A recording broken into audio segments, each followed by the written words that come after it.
Ignition sequence starts. 6, 5, 4, 3, 2, 1, 0. All engine running. Liftoff. Liftoff.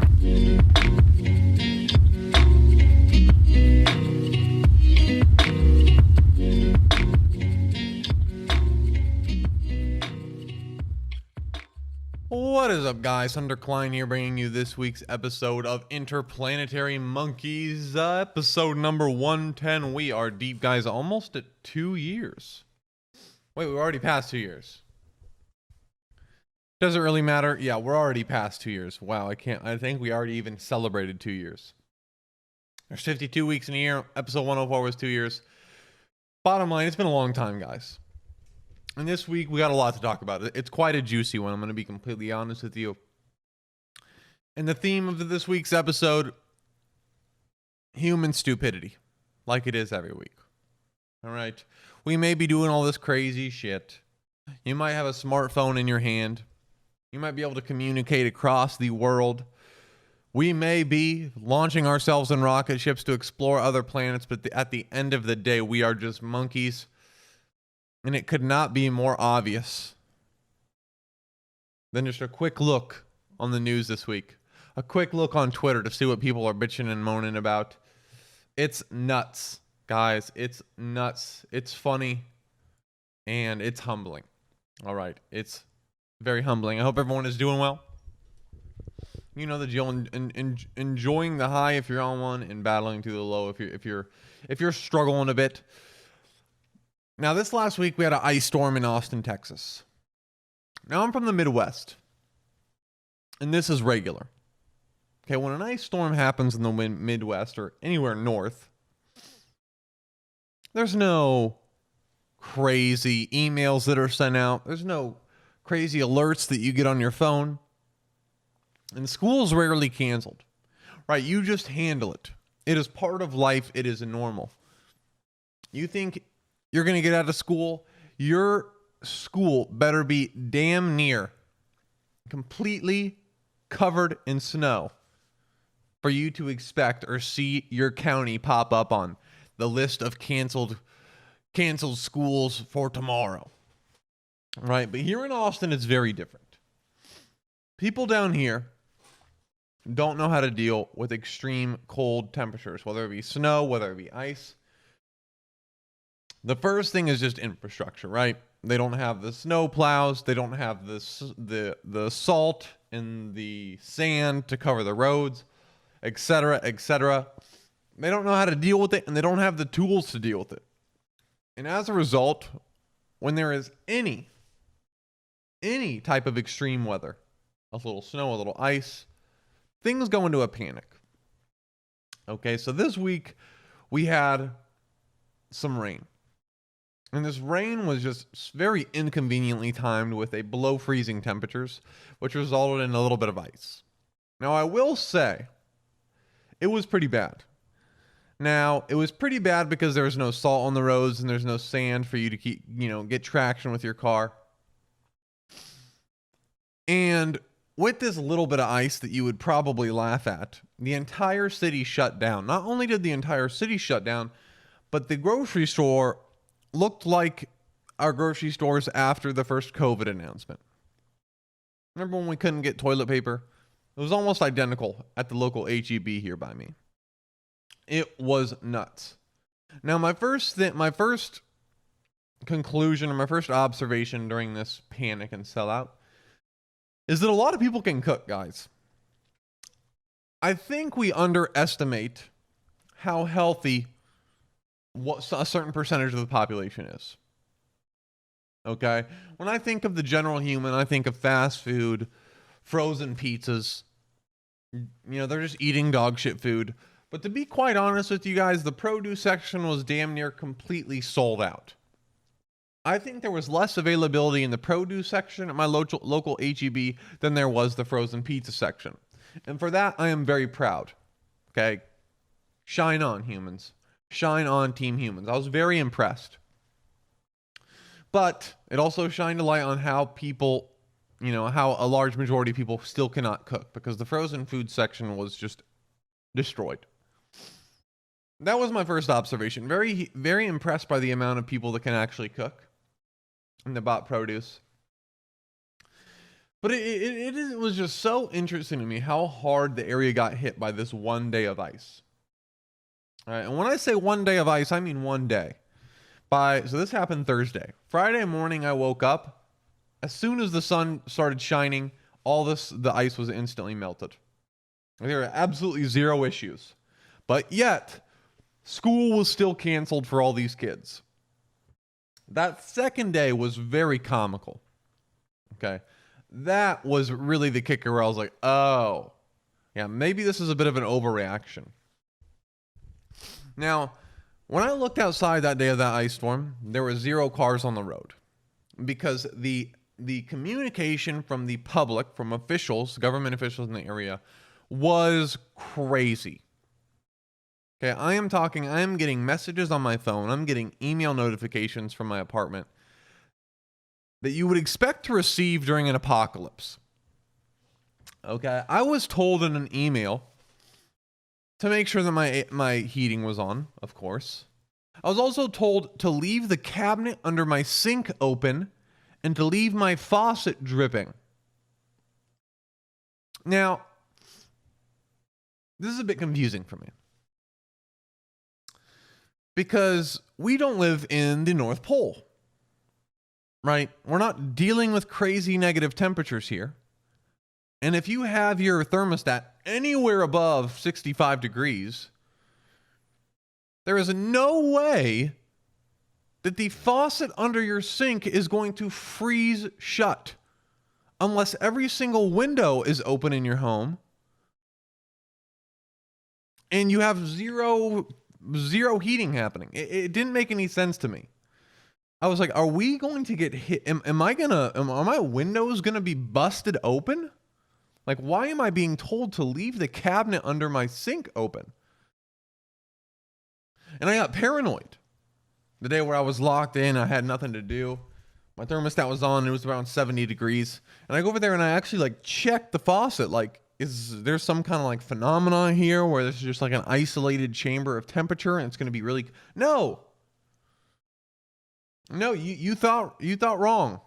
Okay. Our suspicions are correct. It is extremely difficult to freeze your faucet if your heating is on. I mean, we're getting notifications like this.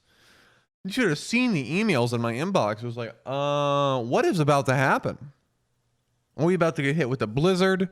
Is there an incredible phenomenon here in Austin where when ice storms hit, it seeps through your walls and just fucking destroys your... No, it was completely normal.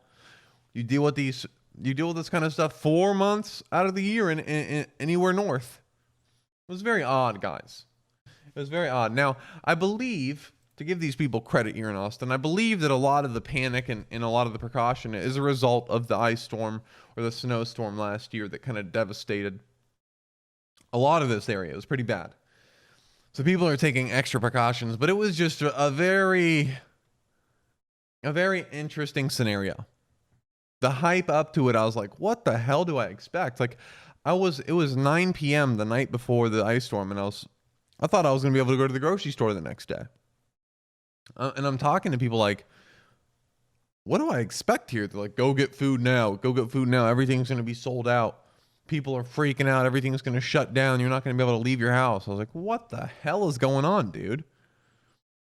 What the hell is going on? And just like that, it's beautiful weather again outside today. And we're going to go into the field and train with some athletes, and we're back at it. We're back to that Austin beauty.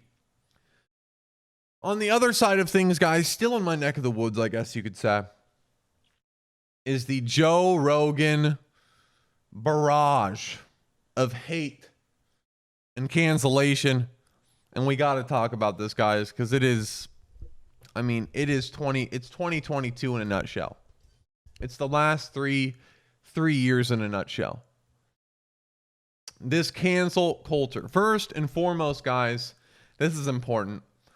It is very, very beneficial to us all, even if you don't have Instagram, to go to Joe Rogan's Instagram and look at his 2 responses that have happened in the last week or so to public criticism. Because these responses, these recordings of himself are a master class on level-headed human reactions. It is beautiful to watch, guys. And it is a confirmation of Joe Rogan's character. Whether or not you think Joe Rogan is responsible for spreading misinformation on COVID vaccines, or whether or not you think that Joe Rogan referencing the N-word 12 years ago in relation to people making jokes about it, or it being used in different scenarios, he's not using the word maliciously, he's referencing the word in a culture where it's not really as negative. I'm not saying it's right, but in a culture 12 years ago where it wasn't as negative, or you didn't get burned at the post for it. He's making videos in responses to these guys. There's no way you can watch these responses and conclude this guy is evil or this guy is not genuine. It is extremely obvious from watching Joe Rogan's podcast and hearing his flow of thought that he means well, that he is a good person to have in the Joe Rogan Experience seat, in the seat of the most popular podcast on planet Earth. It is no doubt that he is the right guy for that. But people are ridiculous, guys. I don't understand why he's getting so attacked. No, let me rephrase that. I do understand. You guys need more hobbies.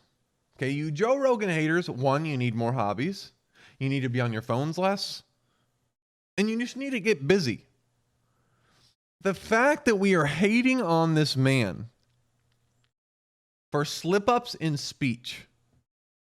First, we are allowed to criticize people on mistakes they make.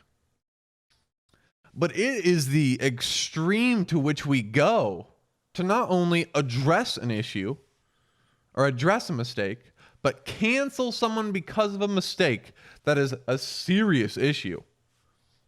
And can only come from a place of low brain power operation. People make mistakes, guys. You all make mistakes. Here's the only difference between you and Joe Rogan. You don't get on a microphone 2 times a week and talk for 4 hours straight on an unedited platform. Okay? I am willing to bet that 99% of you, in the off chance that you would ever create something verbally, and I'm not trying to bash anybody, I'm just saying it's not a very common thing to do, is to get onto a mic and just stream your consciousness. I'm not a normal guy. We all know I'm crazy. And we've talked about that. We're open to it. But even if you did get on a mic, you know how hard it is to release these without editing words or mistakes? Now imagine, I do this in a 30-minute time scale. 30 minutes a week. My first 6 months of recording, let's make it 3 months. My first 3 months of recording, I had to edit. I would edit slip-ups in my words, edit stutters, because I wasn't comfortable with hearing myself mess up at all. This guy does it for 8 total hours a week, guys, and he's been doing it for like 100 years. Yeah, there's going to be some shit you don't agree with in there. Yeah, he's going to make some mistakes. Yeah, some things are going to be culturally insensitive today because they were said 15 years ago in a completely different world. And again, it's okay for us to address those. Hey, Joe, it's a little weird. You're saying the N-word on your podcast 12 years ago and someone's made a compilation of them all. What is this? I'm going to assume you're a good guy. I've seen your podcast. I've seen your Instagram and your responses. You seem like a genuine guy. What are these N-words that you're dropping in these earlier episodes? But no, we always assume the worst. People are such losers, dude. It's nuts to me. It's so nuts to me, guys. People are threatening to take their music off of Spotify until Joe Rogan gets removed. Spotify's not going to do it, by the way. Spotify CEO said that Joe Rogan is crucial to the success of their future and the wild ambitions that they have. And for even a chance at achieving these wild ambitions, Spotify must keep Joe Rogan. Also, I parade the CEO of Spotify because they're a critically thinking human being. They talk to Joe, they see Joe's responses, they see Joe's content, and they know he's genuine. I'm assuming they also knew what they were getting themselves into when they signed him. It just comes down to people. It is such a shining light of what's wrong in today's culture. We always take things too far. Again, I think it's cool. I think it's okay to criticize people. And Joe Rogan even referenced this in one of his responses. He thanked the haters of the criticism because it shines light in things that need to be corrected. And that's okay. If I say something wrong on the podcast or offensive, please reach out. But by no means should the podcast be removed because obviously my intentions are pure. I mean well. We're trying to benefit people. And if I slip up, let me know and I'll correct myself next week. But there's no reason to remove this bad boy from the internet. Remove Joe Rogan Experience from the internet because you don't agree with some things that are being said. It's rough, guys. It is especially rough. And again, it's this theme that we just always have to take things too far. When there's a movement that needs to be fixed, when there's a problem in culture, we take it too far. We don't think about it logically, or we don't go to like a reasonable extent to fix the issue. We go all the way. And I believe we'll eventually bounce back. It's like a pendulum, right? We always swing back and forth, eventually finding a balance on these topics. And it'll take a while, but I believe we will eventually find a balance and it'll come back to normal. I think this shines a light on again, the problem with social media today. I think it's incredible that so many adults and people that I know still use social media regularly. I think it is incredibly unhealthy for you. I believe there are benefits from it that you can maximize, but I believe that 99% of the people on social media are getting mentally destroyed by these platforms. I'm going to be completely honest with you guys. I think it's terrible for your health. I think it's terrible that you scroll through what your friends are doing and see this filtered image of their successes and their beauties and their fun, and you don't see the shitty days they have. I think it's terrible for your health.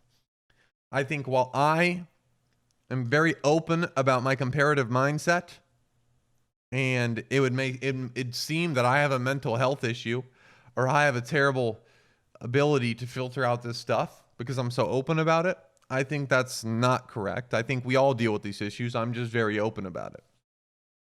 Whether or not you realize it when you scroll through your social media, you are comparing every aspect of your life.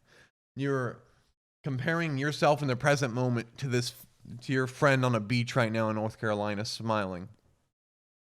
It is fake. It is fabricated. It is a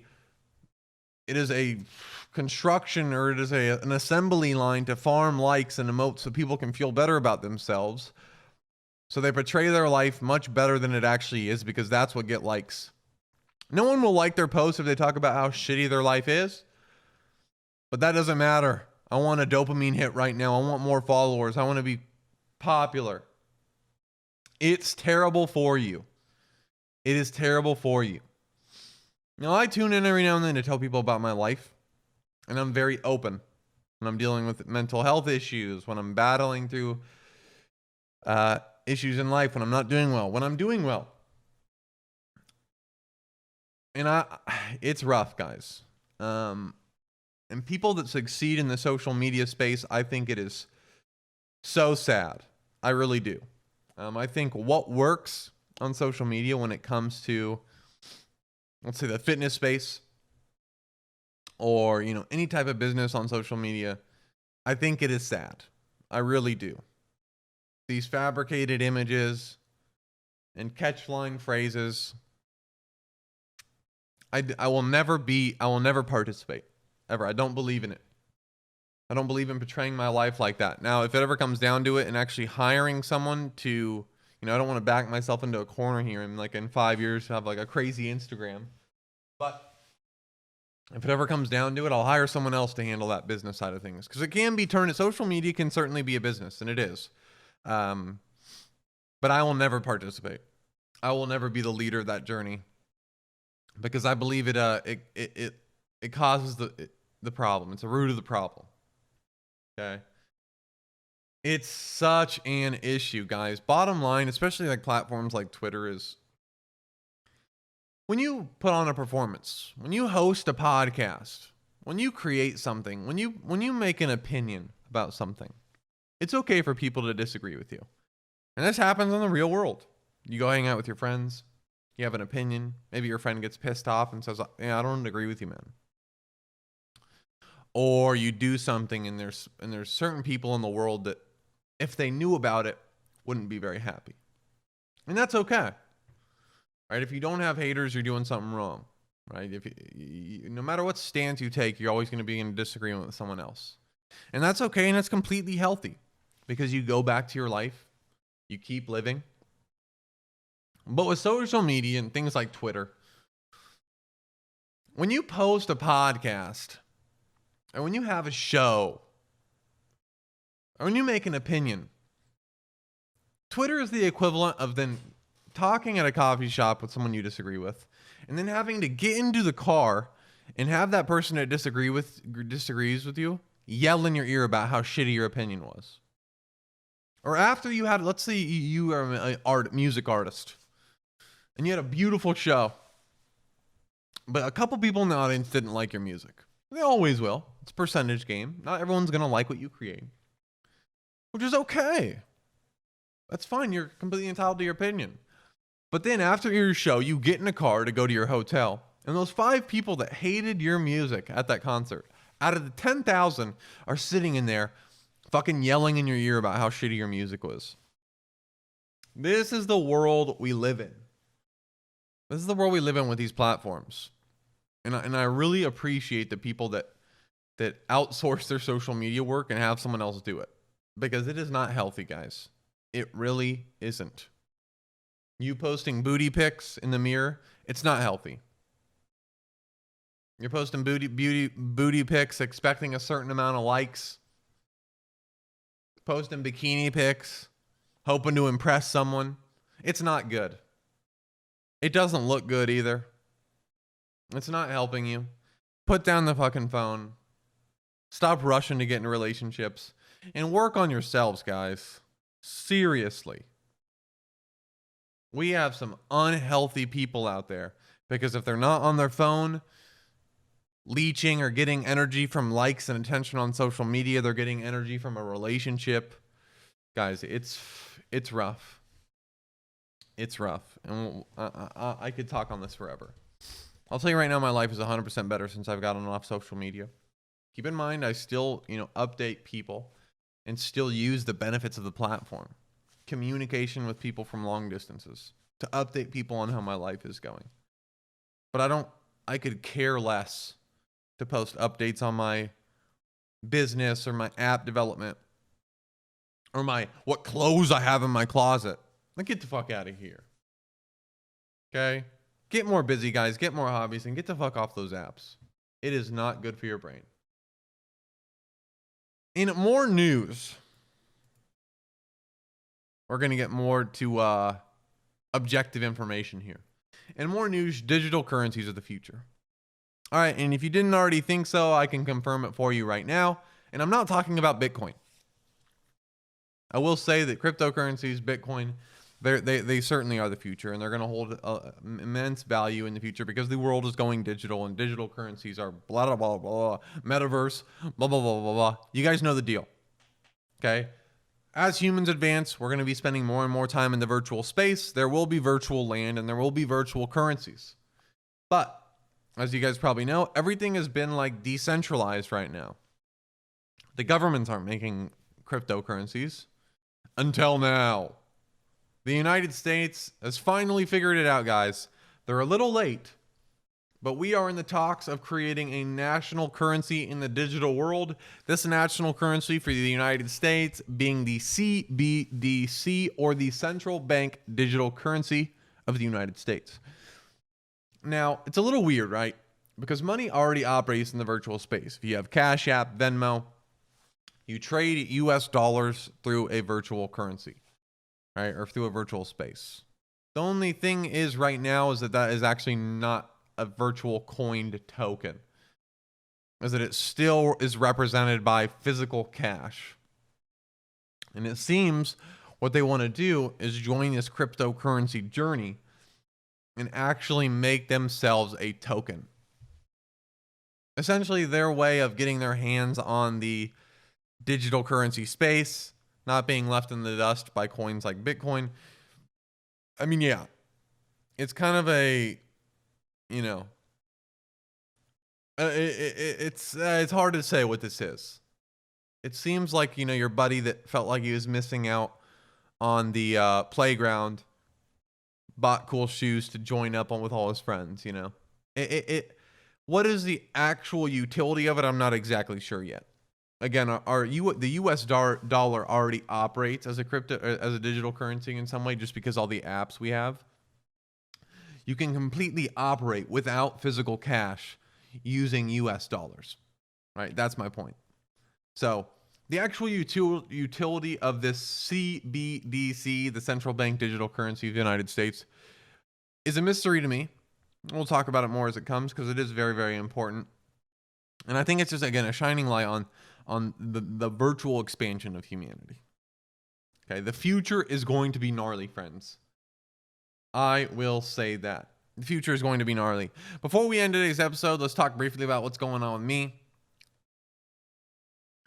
Business is a little slow right now. No huge milestones, no huge epiphanies, no huge holy shit, this is going to be successful moments. We've been struggling with the intimidation of the long journey we have ahead of us. And as a result, we've adopted a like inner mantra, if you will. A practice that I've followed for many years now, that has been, I believe, a huge proponent of my success, whether it be in school or business, is, you know, what is next?